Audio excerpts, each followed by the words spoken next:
मैंने कहा मांगिए, इसका अर्थ ये नहीं होता है मुनि श्रेष्ठ कि आप कुछ भी मांग लेंगे मेरे से है? मैं कहूं तो आपको मांगने का ढंग नहीं आता है। कैसे कैसे जीवन के चौथे पन में जाकर 4 पुत्र मुझे प्राप्त हुए हैं, ये तपस्या या तो मैं जानता हूं या मेरे पूज्यपाद गुरुदेव भगवान जानते हैं। आपने मुझसे मेरे राम को मांग लिया। मैं आपसे एक निवेदन करूं, बोलूं आपसे एक बात, देखिए ना, राम में 2 अक्षर है, रा और म। दो अक्षर है ना, बोलिए, राम में 2 अक्षर है ना, रा और म। मैं कहता हूं भूमि मांगिए, भूमि में भी 2 अक्षर है। राम के बदले भूमि मांग लीजिए, जितना मांगिएगा दे दूंगा। भूमि मांगिए ना, भूमि मांग लीजिए मेरे से। विश्वामित्र जी बोले भूमि नहीं चाहिए, महाराज बोले भूमि नहीं लेंगे। धन मांगिए ना, धन में भी 2 अक्षर है, राम में 2 अक्षर, धन में भी 2 अक्षर। जितना मांगिएगा धन दे दूंगा। मांगिए, धन मांग लीजिए। बोले धन भी नहीं चाहिए। बोले महाराज कोश में भी 2 अक्षर होते हैं, आप मेरी अयोध्या का कोश मांग लीजिए, मैं पूरा का पूरा कोश लुटा दूंगा आपके ऊपर। कोश मांगिए। बोले कोश भी नहीं चाहिए। बोले अब 2 अक्षर से क्या बचा? गौ मांग लीजिए ना, गौ, गौ में भी 2 अक्षर है। मांगो भूमि धेनु धन कोशा, सर्वस देव आज सहरोसा। बोले मुझे न भूमि चाहिए, न धेनु चाहिए, न धन चाहिए, न कोश चाहिए, मुझे केवल राम चाहिए। महाराज सोचे अब क्या बोलूं। बोले विश्वामित्र जी अंतिम बात कह रहा हूं, प्राण में भी 2 ही अक्षर होते हैं। जैसे राम में 2 अक्षर है ना, प्राण में भी 2 अक्षर हैं। आप एक काम करिए, राम के स्थान पर आप मुझसे मेरा प्राण मांग लीजिए। मैं अपना प्राण तो दे सकता हूं आपको, लेकिन अपने राघव को नहीं दे पाऊंगा, मैं राम को नहीं दे पाऊंगा। एक वाक्य में महाराज ने मना कर दिया, राम देतर नहीं बनई गुसाई। मेरे पूज्यपाद गुरुदेव भगवान कहते हैं, महाराज ने मना करते हुए कहा, राघे अपने राघव को मैं न दूंगा। मना कर दिया, राम को नहीं दूंगा। एक प्रश्न पूछूं आप लोगों से, पूछूं? आप किसी से कोई वस्तु मांगने गए, सामने वाला आपके कहने के पहले बोले अभी मांगी अभी दे दूंगा। अरे आप मुख खोलिए ना, तुरंत दे दूंगा। और जैसे आपने मांगा और वो कह दे नहीं दूंगा, मांगने के बाद मना कर दे नहीं दूंगा, तो सामने वाले की ना सुनकर आपको क्रोध आएगा कि प्रेम आएगा? बोलिए, क्रोध आएगा ना। लेकिन जब श्री दशरथ जी ने मना किया ना, तो विश्वामित्र को क्रोध नहीं आया, प्रेम आया। गोस्वामी जी लिखते हैं क्या,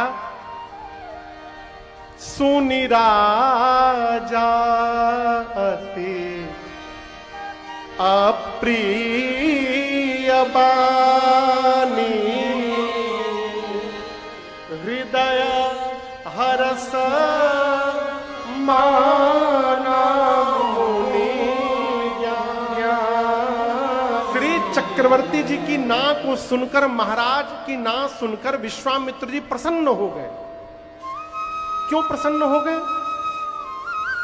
मन में सोचने लगे, महाराज आप धन्य हैं, आप धन्य हैं, हम संत हैं, आप गृहस्थ हैं। लेकिन आज पता चला कि भगवान हम संतों को छोड़कर एक गृहस्थ के घर में क्यों आया करते हैं। आज जाकर पता चला हमको क्यों।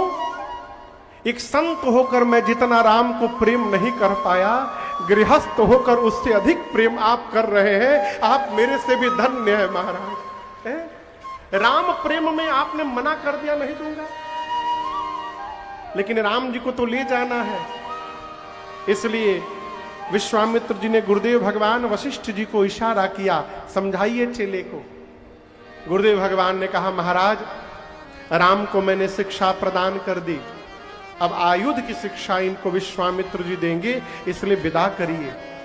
गुरु जी ने यह भी कहा, आपके चारों पुत्र यज्ञ की प्रसादी से मिले हैं और ये यज्ञ रक्षा के लिए मांग रहे हैं, इसलिए आप मना नहीं कर सकते। और महाराज मैंने राम की कुंडली देखी है, इनकी कुंडली में लिखा है जब तक ये किसी बाबा जी के साथ घर से बाहर नहीं जाएंगे, आपके घर में बहू आने वाली नहीं है। महाराज जब सुने कि जाएगा तो बहू को लेकर के आएगा। आंसू आंसू पोंछ करके तुरंत तैयार हो गए। महाराज ने राम लक्ष्मण जी को बुलाया, हृदय से लगाया, अनेक प्रकार से समझाया। क्या समझाया? जैसे आप दोनों भाई आज तक मुझसे पूछ पूछ करके व्यवहार करते रहे, आज के बाद विश्वामित्र जी से पूछ पूछ कर करिएगा।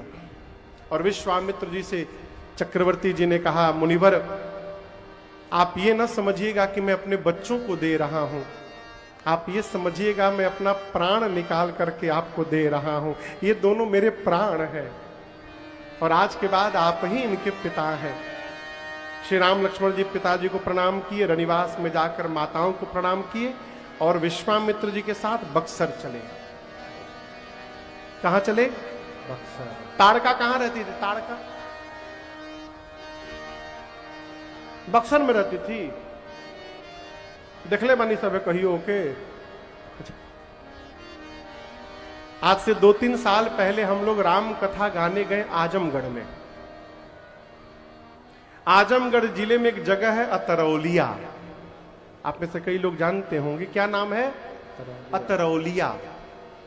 अतरौलिया में एक बहिरा देव स्थान है, प्रथम देव जी का मंदिर है। वहां पर बहिरा देव बड़े सिद्ध उच्च कोटि के साधक संत हुए, उनकी कुटिया वहां स्थान है। पूरा जंगल इलाका है सरकार। वहां जब हम गए तो वहां पता चला, महात्मा जी बता रहे थे, महाराज जी राम जी जब विश्वामित्र के साथ अयोध्या से बक्सर जा रहे थे तो इसी बहिरादेव स्थान से होते गए थे, इसी वन से, और यही ताड़का राक्षसी रहती थी। वहां पर स्थान है जहां पर विश्वामित्र जी ने राम जी को बला अति बला दिया है। ताड़का रास्ते में थी, विकराल रूप धारण करके दौड़ी राम लक्ष्मण जी की ओर। विश्वामित्र जी ने राम जी से कहा, राम मारिए इस राक्षसी को अभी। जैसे गुरु जी ने कहा, राम जी निकाले बाण और एक ही बाण प्राण। जितने आयुध थे भगवान ने एक ही बाण में ताड़का को समाप्त किया। ताड़का का तेज राम जी के दाहिने पांव के अंगुष्ठ में प्रवेश कर गया। दीन जानते ही निज पद दीन्हा। ये दृश्य जब विश्वामित्र जी ने देखा तब जाकर उनको विश्वास हुआ कि राम जी भगवान हैं। यहां पर विश्वामित्र जी ने राम जी को 2 विद्या दी है, बला अति बला, जिससे न भूख लगे न प्यास, शरीर में अतुलित बल रहे। सारा आयुध राम जी को समर्पित करके आश्रम लाए। रात्रि में कंद मूल फल भोजन हुआ, विश्राम। प्रातः काल राम जी ने कहा, गुरुदेव आप निर्भय होकर यज्ञ करिए, हम दोनों भाई पहरे में बैठे हैं। यज्ञ प्रारंभ हुआ। धुआं देखकर मारीच सुबाहु दौड़े हैं यज्ञ विध्वंस करने। राम जी ने सोचा, मारीच को मार दूंगा तो सोने का हिरण कौन बनेगा, इसलिए बाण का फल निकाल कर मारा। बाबा कहते हैं बिनु फर बाण। भगवान ने बिना फर का बाण मारा। मारीच 100 योजन दूर जाकर समुद्र के पार गिरा। सुबाहु को अग्नि बाण से जलाकर भगवान ने भस्म किया। जितनी सेना थी निशाचरी, लक्ष्मण जी ने एक ही बाण में सबको समाप्त कर दिया। देवता आकाश से पुष्प की वर्षा करके जय जयकार करते हैं, बोलिए यज्ञ रक्षक भगवान की जय। अब कुछ दिन भगवान विश्वामित्र जी के आश्रम बक्सर में रुके। एक दिन विश्वामित्र जी ने कहा राम जी से, प्रभु एक यज्ञ की रक्षा तो आपने बक्सर में कर दी, एक दूसरा यज्ञ मिथिला में होने जा रहा है। कौन सा यज्ञ? पता बार हुआ सबके? धनुष यज्ञ। बोले मेरा अनुभव कह रहा है आप जब तक नहीं आए तब तक मेरा यज्ञ पूर्ण नहीं हुआ। यह अनुभव कह रहा है राम जी, जब आप मिथिला चलेंगे ना तो आपके जाने से ही जनक जी का भी यज्ञ पूर्ण हो जाएगा। आप मिथिला चलेंगे। राम जी बोले जो आज्ञा, और भगवान चल पड़े। धनुष यज्ञ सुनि रघुकुल नाथा, हरसि चले मुनि भर के साथा। चल पड़े। चलते चलते अचानक एक स्थान पर राम जी रुक गए। बक्सर से जब आप आरा जाइएगा ना तो अगवा बढ़ते बाएं हाथ में एक गांव पड़त है जिसका नाम है अहिरौली। कौन कौन जानता है आप में से? ये उसी स्थान की कथा है।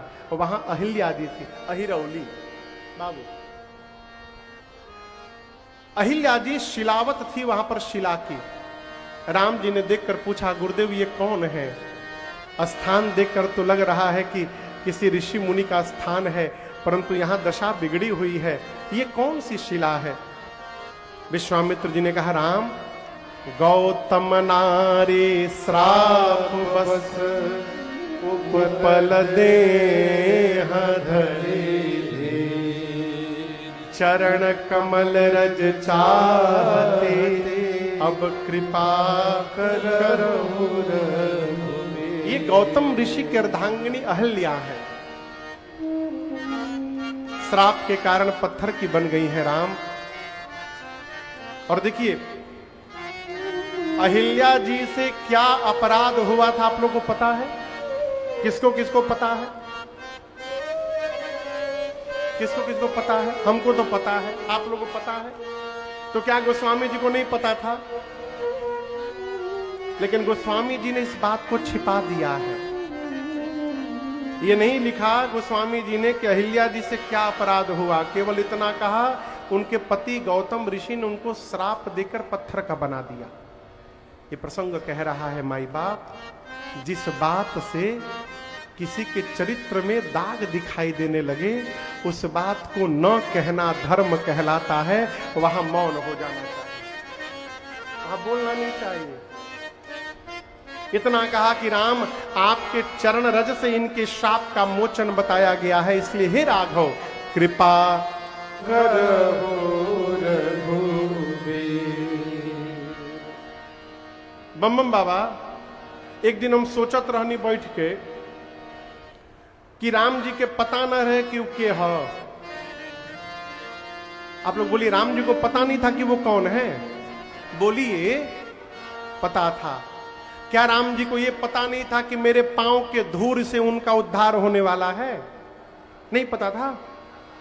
पता था ना? तो राम जी ने जाकर क्यों नहीं स्पर्श करा दिया? ये प्रश्न है, क्यों नहीं कराया? जो भाव मेरे हृदय में आया मैं आपको सुनाऊं। पहला कारण, राम जी का स्वभाव है, वो जब अपने श्रेष्ठ के साथ रहते हैं तो जब तक श्रेष्ठ की आज्ञा नहीं होती राम जी कोई व्यवहार नहीं करते हैं। ये राम जी का चरित्र है। बिना श्रेष्ठ की आज्ञा का राम जी कोई काम नहीं करते, इसलिए राम जी ने नहीं किया। दूसरा कारण, राम जी का स्वभाव है जब संत किसी पर कृपा करने के लिए कह देते हैं, कौन? संत, तो फिर भगवान उस जीव का दोष गुण चिंतन नहीं करते हैं, संत के कहने के बाद उस पर कृपा की वर्षा कर देते हैं। इसलिए राम जी तब तक प्रतीक्षा करते रहे जब तक विश्वामित्र जी बोल न दे। बाबू, तीसरा कारण, राम जी अपने गुरुजी विश्वामित्र जी को जगत में बढ़ाई देना चाहते हैं। आगे चलकर जगत वाले कहें कि विश्वामित्र जी ने राम जी को बोलकर अहिल्या जी का उद्धार करा दिया, इसलिए राम जी ने अपने मन से जाके नहीं किया। जैसे विश्वामित्र जी ने कहा राम जी चरण रज का स्पर्श कराएं, और अहिल्या जी जागृत अवस्था में आ गई, चैतन्य हो गई। पूरा शरीर थर थर कांप रहा है मां का, नेत्र से अश्रुपात हो रहा है, एक एक रोम पुलकित है। व्याकुल होकर मां भगवान के चरणों में गिर पड़ी। राम जी ने उठाया। राम जी पूछे कि आपके पति ने आपको शाप दिया है ना? मां बोली किसने कहा आपसे? राम जी बोले गुरु जी बता रहे थे, विश्वामित्र जी। अहिल्या जी बोली प्रभु अब तक तो मुझे भी ये लग रहा था कि मेरे पति ने शाप दिया है, परंतु अब जाकर मुझे विश्वास हो गया है मेरे पति ने शाप नहीं दिया था, मेरे पति ने मेरा उद्धार किया था नाथ। यदि शाप न दिया होता तो अहिल्या को आज राम का दर्शन कैसे प्राप्त हुआ रहता। मेरे पति ने मेरा उद्धार कर दिया नाथ। एक वरदान दीजिए, मेरा मन आज के बाद आपके चरण को छोड़कर संसार में कहीं ना भटके। मेरा मन आपके चरण में ही भटकता रहे। क्यों? ये वही चरण है जिनसे गंगा निकली है। और आपको एक बात बताऊं प्रभु, गंगा जी को शंकर जी ने अपने सिर पर इसलिए धारण किया था क्योंकि वो गंगा आपके चरण से प्रकट हुई थी। मैं कितनी भाग्यशाली हूं। अरे शंकर जी के सिर पर तो चरण का चरणामृत पहुंचा, अहिल्या के सिर पर तो साक्षात चरण आ गया प्रभु। इससे अधिक सौभाग्य मेरा और क्या होगा। मनचाहा वरदान प्राप्त करके बारंबार भगवान के चरणों में प्रणाम करके गौतम ऋषि के साथ अहिल्या जी चली गई। यहां गोस्वामी तुलसीदास जी कहते हैं, अस प्रभु दीन बंधु हरि। बाबू ये दोहा मुझे बहुत प्रिय है, प्रकार मुझे बहुत प्रिय है दोहा। अस प्रभु, तो स्वामी जी कहते हैं अस प्रभु, अस मने ऐसन। रुआ से यदि केहू कहे ऐसन तो रुआ तुरंत पूछे में कैसन। तो स्वामी जी कहते अस प्रभु। किसी ने पूछा कस प्रभु, वो स्वामी जी बोले दीन बंधु हरि। दीन बंधु हरि विशेषता क्या है? कारण रहित दया, बिना कारण कृपा करने वाले रघुनाथ जी। वो स्वामी जी अपने को कहते हैं सठ तुलसी तुलसीदास सठ तेहि भजू छाड़ी कपट जंजाल। स्वामी जी कहते हैं भगवान का भजन करिए। किसी से कहिए भजन करिए, कहते हैं बुढ़ापे में रहबा तब न करब, कहिया टिकट कट जाई कोनो भरोसा नहीं है। और आपको लगता है कि भजन करेंगे तो कहीं काम का नुकसान न हो जाए है? तृप्ति ही भजन से प्राप्त होगी। अरे भगति के दिया, अरे भरिली है बाह में, जईबा जुड़ाई हो जईबा। गोस्वामी जी कहते हैं तुलसीदास सठते ही भजू छाड़ी कपट जंजाल। भजन करिए। कितना करें महाराज? जितना समय मिले उतना करिए। कितना अजी दर्शन करें। भजन करने का अर्थ यह नहीं कि घर द्वार काम धंधा छोड़ दिया जाए। छोड़ करके भजन नहीं करना है, सबको पकड़े हुए भजन करते रहना है। भजन का जब रस चढ़ेगा तो जिसको छूटना होगा अपने आप छूट जाएगा। आप लगे रहिए उसमें। भगवान आगे बढ़े, गंगा जी में स्नान हुआ है और शीघ्र प्रभु मिथिलापुरी में प्रवेश करते हैं। आइए एक बार भाव श्रद्धा के साथ बोलिए मिथिला धाम की जय। मिथिलापुरी में प्रवेश हुआ है। एक सुंदर आम के बगीचे को देखकर विश्वामित्र जी राम लक्ष्मण जी के साथ रुके हैं।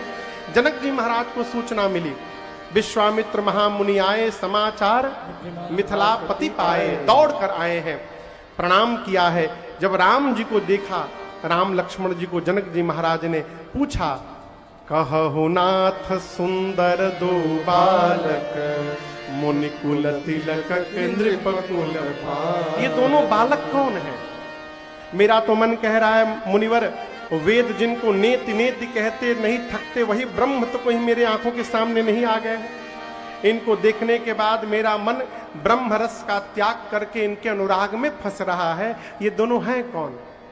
तब विश्वामित्र जी ने कहा, मुनिवर रघुवंश के मणि महाराज दशरथ के कुमार हैं राम लक्ष्मण। मैं यज्ञ रक्षा के लिए दोनों भाइयों को मांग करके लाया हूं। राम जी ने यज्ञ रक्षा में घोर निशाचरों का अंत किया है। और यहां पर मेरे साथ धनुष यज्ञ देखने आए हैं।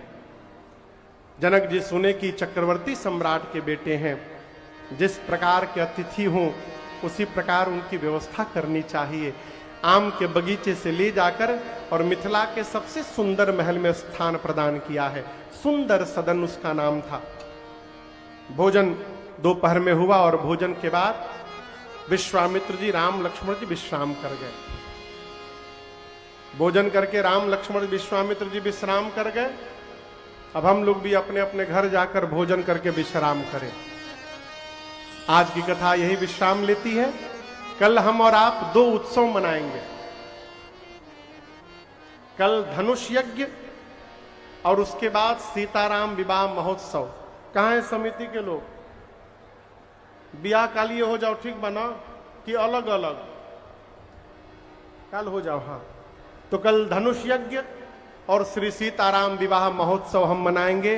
तो कल भगवान के विवाह में बाराती बन के आइएगा, ठीक ना? बढ़िया बढ़िया चमकौआ कपड़ा पहन के आइए।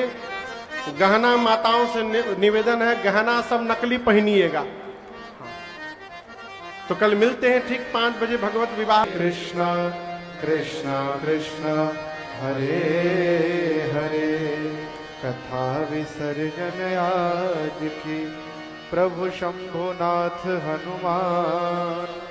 राम लखन श्री जानकी सदा करो कल्याण।